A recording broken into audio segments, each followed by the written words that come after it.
صباح الخير عليكم، يا رب تكونوا بخير. هنعمل النهاردة كيكة لذيذة قوي بمكونات بسيطة. هنعمل كيكة شوكولاتة، هنعملها من غير مضرب ولا خلاط، سهلة جدا مفيهاش اي تعقيدات. من اول الكيك للصوص، حتى الصوص على قد ما هو بسيط لكن طعمه شوكولاتة وهيخلي الكيك احلى واحلى. نبدأ مع بعض.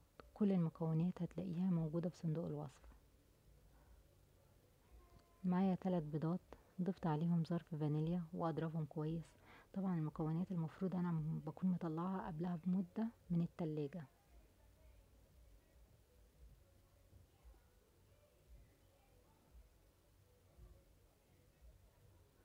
زودت عليهم كوباية سكر واضربهم مع بعض.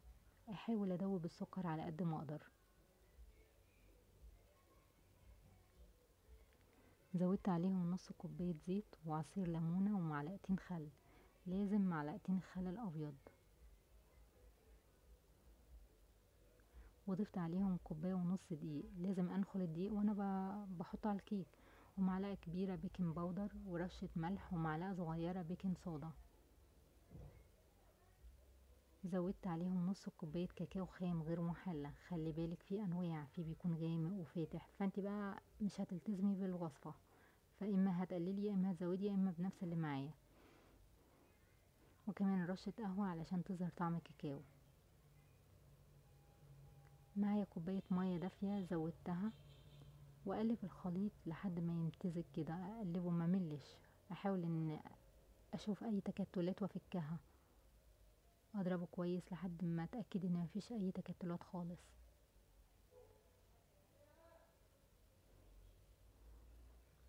احضر صينية مقاس 30 في 25، امسحها بمسحة زيت كده او سمنة ورشة دقيق. طبعا الصينية اللي معايا ما بتلزقش فاكتفيت بس بمسحة السمنة. ضفت الخليط على الصينية، بخبط الصينية كده عشان فيها لو فيها اي فقاعات هوا تطلع. احطها في الفرن اللي انا طبعا مسخناه من قبل كده على درجة حرارة 160 في الرف اللي في النص. بتاخد حوالي من 15 ل20 دقيقة، او حسب الفرن او حسب حجم الصينية اللي انت هتستخدميها. وما تفتحيش عليها قبل ربع ساعة. وازاي اعرف ان هي استوت؟ لما احط فيها عود اسنان ويطلع نضيف. بسقيها بمعلقتين 3 كده حليب، مش عايزاها تكون غعيمة في الحليب. عملت فيها شوية ثقوب طبعا علشان تشرب الحليب. تعالوا بقى نعمل الصوص. معايا 3 معالق كبيرة دقيق، ومعلقة كبيرة نشا، و5 معالق كبيرة كاكاو خام او حسب نوع الكاكاو اللي انت هتستخدميه، وكوباية سكر،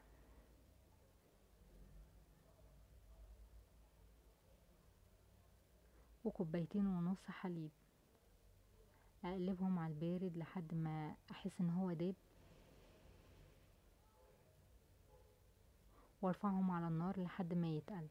ولما يتقل بطفي النار عليه، وبزود عليه معلقتين كبار زبدة واقلبهم بسرعة عشان يدوبوا، عشان يبقى اغنى ويديله لمعة. بضيف الخليط على الكيك واساوي الوش.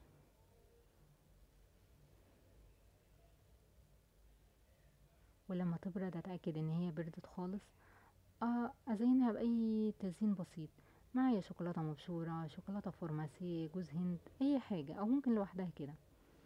عايزه اقول لكم قد ايه هي بسيطه جدا بمكونات في البيت، وقد ايه هي كيك فلافي. والصوص اللي على الوش ده مع انه بسيط بس طعمه رهيب جدا. ما تنسوش بقى لايك واشتراك في القناه. اشوفكم على خير ان شاء الله قريب، وباي باي.